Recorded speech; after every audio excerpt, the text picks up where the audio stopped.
호세아서 12장 10절에서 14절. 그렇게도 사랑하셨건만. 내가 여러 선지자에게 말하였고 이상을 많이 보였으며 선지자들을 통하여 비유를 베풀었노라. 길르앗은 불의한 것이냐? 과연 그러하다. 그들은 거짓되도다.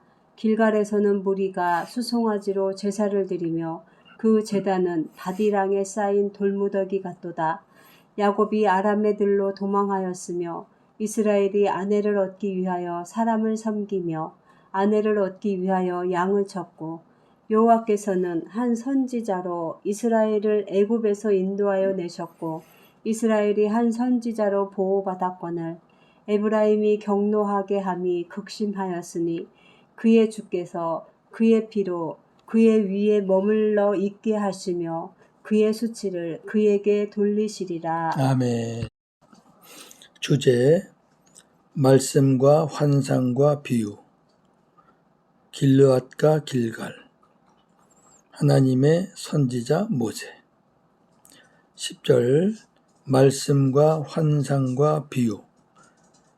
내가 여러 선지자에게 말하였고 이상을 많이 보였으며 선지자들을 통하여 비유를 베풀었노라. 내가 여러 선지자에게 말하였다는 말은 하나님께서 여러 선지자들을 통하여 직접 말씀으로 권고하셨다는 것입니다. 내가 선지자들에게 이상을 많이 보였다는 말은 하나님께서 선지자들에게 환상을 많이 보여주셨다는 것입니다. 내가 선지자들을 통하여 비유를 베풀었다는 말은 하나님께서 선지자들을 통하여 비유로 가르치셨다는 것입니다. 구약 대부분의 선지서에 환상과 비유가 기록되어 있습니다. 특히 에스겔서, 다니엘서, 스가랴서에는 더욱 많이 기록되어 있습니다. 하나님은 이스라엘을 선지자들을 통해 계속해서 말씀으로 권고하셨고 환상으로 경고하셨고 그래도 깨닫지 못할 때에는 비유로 가르쳤습니다. 그러나 이스라엘은 끝까지 듣지 않고 타락함으로 결국 멸망을 자취하고 말았습니다. 11절 길르앗과 길갈. 길르앗은 불의한 것이냐? 과연 그러하다. 그들은 거짓되도다. 길갈에서는 무리가 숫송아지로 제사를 드리며 그 제단은 밭 이랑에 쌓인 돌 무더기 같도다 그랬습니다. 길르앗은 불의한 것이냐? 과연 그러하다. 그들은 거짓되다는 말은 대답할 필요 없이 길르앗은 불의하고 거짓되다는 것입니다. 여기 불의는 곤고, 슬픔, 또 영적으로는 우상의 의미를 담고 있습니다. 길르앗은 르우벤과 갓과 므낫세 반지파가 기업으로 받은 지역입니다. 여호수아 13장 8절 12절까지. 길르앗은 여러 고을로 이루어진 넓은 지역으로 땅이 기름지고 교통의 요충지로서 모든 나라들이 서로 탐내던 곳이었습니다. 또한 길르앗에는 라못이라는 도성이 있었는데 그곳에는 불의의 살인자들을 보호하기 위한 도피성이 있었고 제사장들과 레위인이 많이 살았습니다. 여호수아 20장 8절. 이러한 길르앗이 길갈과 더불어 우상을 섬기는 도시로 전락하고 말았습니다.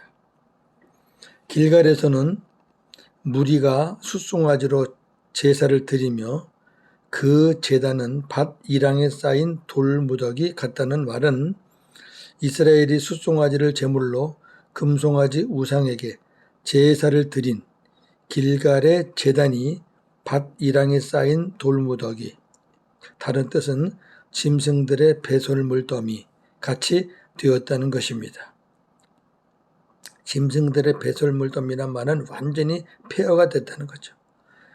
길갈은 이스라엘이 가나안 땅에 들어올 때 가나안의 첫 지역이었고 사울이 왕 위를 두고 이스라엘을 다스렸던 곳으로 이스라엘 역사에 중요한 의미를 가진 기념비적 장소입니다.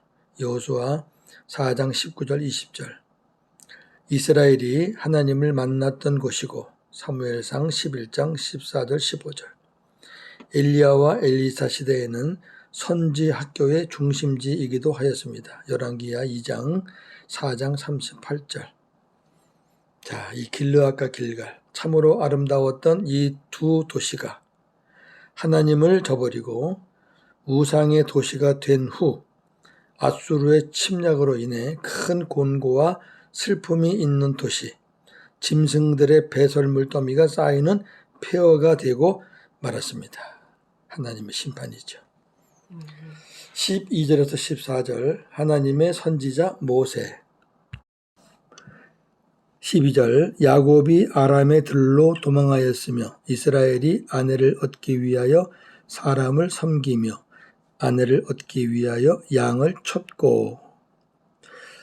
야곱이 아람의 들로 도망하였다는 말은 야곱이 형 에서의 낯을 피하여 아람 들로 도망하였다는 것입니다. 창세기 28장 10절 11절. 이스라엘이 아내를 얻기 위하여 사람을 섬겼다는 말은 이스라엘은 야곱이죠. 야곱이 아내를 얻기 위하여 외삼촌 라반의 종이 되어 밤낮을 들에서 보냈다는 것입니다. 창세기 29장 18절. 야곱이 라헬을 더 사랑함으로 대답하되 내가 외삼촌의 작은 딸 라헬을 위하여 외삼촌에게 7년을 섬기리이다. 아멘. 이스라엘이 아내를 얻기 위하여 양을 쳤다는 말은 외삼촌 라반에게 속은 이스라엘 야곱이 사랑하는 아내 라헬을 얻은 후 또 7년간 양을 쳤다는 것입니다. 창세기 29장 25절에서 27절 30절. 야곱이 아침에 보니 레아라 라반에게 이르되 외삼촌이 어찌하여 내게 이같이 행하셨나이까? 내가 라헬을 위하여 외삼촌을 섬기지 아니하였나이까? 외삼촌이 나를 속이심인 어찌 됨이니까? 라반이 이르되 언니보다 아우를 먼저 주는 것은 우리 지방에서 하지 아니하는 바이라. 이를 위하여 7일을 채우라. 우리가 그도 내게 주리니 네가 또 나를 7년 동안 섬길지니라. 야곱이 또한 라헬에게로 들어갔고 그가 레아보다 라헬을 더 사랑하여 다시 7년 동안 라반을 섬겼더라. 아멘. 13절입니다. 여호와께서는 한 선지자로 이스라엘을 애굽에서 인도하여 내셨고 이스라엘이 한 선지자로 보호받았거늘. 여호와께서는 한 선지자로 이스라엘을 애굽에서 인도하여 내셨다는 말은 여호와 하나님께서 선지자 모세를 통해 이스라엘을 애굽에서 인도해 내셨다는 것입니다. 출애굽을 말하는 거죠. 출애굽기 12장 50절 51절. 온 이스라엘 자손이 이와 같이 행하되 여호와께서 모세와 아론에게 명령하신 대로 행하였으며 바로 그날에 여호와께서 이스라엘 자손을 그 무리대로 애굽 땅에서 인도하여 내셨더라. 아멘. 이스라엘이 한 선지자로 보호받았다는 말은 출애굽한 이스라엘은 모세의 인도하에 광야에서 하나님의 보호를 받았다는 것입니다. 이 말씀은 모세가 이스라엘을 보호하였다는 것이 아니라 하나님께서 모세를 중보자로 세워 모세에게 말씀을 주시고 그 말씀에 순종하는 백성들을 지켜주셨다는 것입니다. 출애굽기 24장 1절에서 3절. 또 모세에게 이르시되 너는 아론과 나답과 아비후와 이스라엘 장로 70명과 함께 여호와께로 올라와 멀리서 경배하고 너 모세만 여호와께 가까이 나아오고 그들은 가까이 나아오지 말며 백성은 너와 함께 올라오지 말지니라. 모세가 와서 여호와의 모든 말씀과 그의 모든 율례를 백성에게 전하매 그들이 한 소리로 응답하여 이르되 여호와께서 말씀하신 모든 것을 우리가 준행하리이다. 아멘. 이 장면이 시내산에서 이스라엘 백성들에게 하나님의 말씀을 주시려고 하니까 백성들이 두려워서 안 간다 그러죠. 하나님께서 백성들은 올라오지 말고 또 중간 지도자들도 산 정상에 나 있는데 오지 말고 거기 그냥 있고 너만 올라와라. 그렇게 해서 하나님이 모세에게 말씀을 주셔요. 그러면 모세는 그걸 받아가지고 백성들에게 전하죠. 이것이 모세가 중보자라는 사실입니다. 중보자. 예.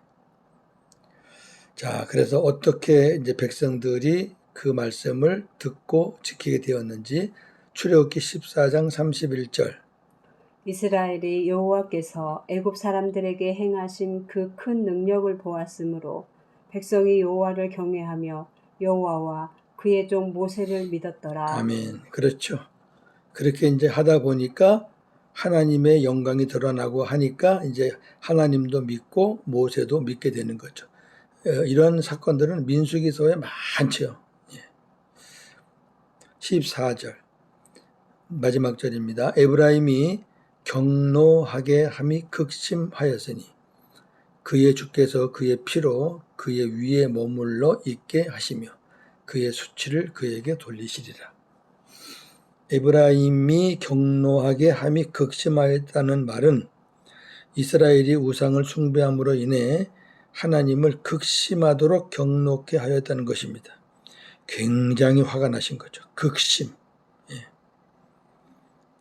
그의 주께서 그의 피로 그의 위에 머물러 있게 하시며 그의 수치를 그에게 돌리시리라는 말은 이스라엘의 하나님께서 이스라엘로 하여금 전쟁에서 패하게 하시고 이스라엘의 수치를 오랫동안 머물게 하시겠다는 것입니다. 그러니까 역사적으로 오랫동안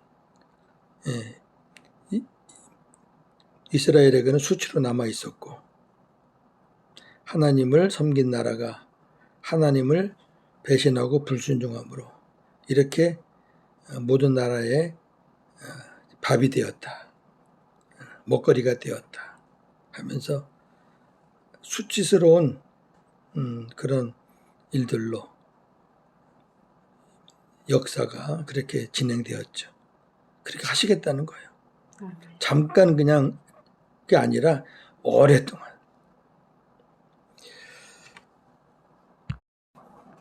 정리합니다.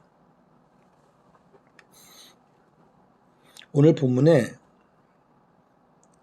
극도로 타락한 이스라엘을 탄식하시면서 하나님께서 그들의 조상 야곱을 언급하셨습니다. 야곱이 갑자기 나와요. 그 무슨 내용을 보니까 하나님은 연약한 야곱을 선택하여 그로 말미암아 이스라엘의 12지파에 복을 주시고 12지파가 야곱의 자손들이잖아요. 근데 야곱의 시작은 뭐예요? 아주 비열하고 겁도 많고 꾀도 많고 잔머리에 능숙한 자기밖에 모르는 극단적인 이기주의자 그런 야곱이거든요. 그런 야곱을 선택해서 하나님이 훈련시키고 그렇게 해서 이스라엘을 성숙하게 만들고 이스라엘로 말미암아 12지파의 복을 주셔지니까 하나님의 은혜가 얼마나 커요. 그리고 모세를 통해서 애굽의 노예로 있던 이스라엘을 출애굽시켜 젖과 꿀이 흐르는 가나안 땅으로 인도하셔서 하늘과 땅의 복을 누리며 살게 하셨습니다. 여기까지 온 거죠. 야곱 한 사람 선택해서 그 씨들로 말미암아 가나안 땅에 가서 하늘과 땅의 복을 누리면서 살 수 있도록 해주신 거죠. 이는 간단하게 설명할 수 없는 이스라엘을 향한 하나님의 엄청난 사랑의 역사였습니다. 그러한 이스라엘이 하나님이 심판하실 수밖에 없을 정도로 처참하게 무너진 것입니다. 하나님이 그렇게도 사랑하셨건만 우리는 어떻습니까? 하나님께서 죄와 율법과 사망과 사탄의 속박에서 4대 속박이라 그러죠. 4대 속박. 네 가지에서 해방. 죄와 율법과 사망과 사탄의 속박에서 허덕이던 우리를 독생자를 대속하는 사랑으로 독생자를 대신 죽이시는 그런 사랑으로 우리를 구원해 주시고 가나안의 실체인 예수 그리스도 안에서 살게 하셨습니다. 자, 구약의 가나안은 장차 오실 예수 그리스도를 예표하는 것이죠. 이스라엘 백성들이 가나안에 가서 살았다는 얘기는 복음대로 말하면 그들이 예수 그리스도 안에 들어가서 살았다는 거죠. 그러나 가나안에 들어갔다고 다 된 거 아니잖아요. 쫓겨났잖아요. 불순종하고 하나님을 떠나고 배신하고 우상을 섬기고 세상을 사랑하면 똑같아요. 물론 이스라엘 백성들은 약속을 받았던 족속이라 마지막 때 주님이 강림하셔서 구원의 한 가닥 빛이 있지만 얼마나 힘들게 역사적으로 살았습니까? 똑같아요. 구약의 이스라엘의 구원과 예수 그리스도의 신약의 구원과 똑같습니다. 이스라엘 백성들도 예수 그리스도를 믿고 구원받은 거고 우리도 예수 그리스도를 믿고 구원받은 거고 구약의 백성들도 예수 그리스도의 예표인 가나안에서 살았던 거고 우리는 가나안의 실체인 예수 그리스도 안에서 살게 된 겁니다. 할렐루야. 자, 우리의 신앙과 삶이 무너지면 똑같이 끝장입니다. 그렇다면 우리의 신앙과 삶이 무너지지 않으려면 오늘도 복음으로 승리하는 삶을 살아야 합니다. 오늘도 복음으로 승리하는 저와 여러분 되기를 주님의 이름으로 축원합니다. 아멘. 하나님 감사합니다. 일주일 만에 호세아서 강해를 계속합니다. 12장 마지막 부분을 보면서 하나님은 야곱을 선택하셔서 큰 민족을 이루시고 그 민족이 가나안 땅으로 하나님의 인도를 받아 하늘과 땅의 복을 누리며 살았던 것을 말씀하시면서 그러나 그들이 하나님을 버리고 불순종할 때 가나안에서 쫓겨났다는 사실을 우리에게 보여주고 있습니다. 하나님 그렇게도 사랑하셨던 이스라엘이 하나님의 사랑을 그렇게 배신하고 말았습니다. 우리 또한 하나님을 알기 전에 죄와 율법과 사망과 사탄의 속박에서 허덕이며 살았습니다. 그러나 독생자 예수 그리스도를 우리를 대속하여 십자가에 죽이시고 우리를 구원해 주신 하나님의 그 사랑 그리고 예수님과 하나 되어 예수님 안에서 살게 하신 하나님께 다시 한번 감사와 영광을 돌립니다. 우리가 복음으로 살지 않으면 율법으로 살고 또 세상으로 산다면 우리의 신앙과 삶도 무너지고 맙니다. 그렇다면 우리가 하나님의 백성이라도 세상 사람들에게 짓밟힘을 당하며 손가락질을 당하며 하나님의 영광을 가리며 살 수밖에 없습니다. 우리가 주님이 주신 이 은혜 속에서 우리 신앙과 삶이 무너지지 않으려면 매 순간 매일매일 복음으로 살아야 할 것입니다. 오늘도 복음으로 승리하는 하루가 되게 하여 주옵소서. 예수님의 이름으로 기도하옵나이다. 아멘.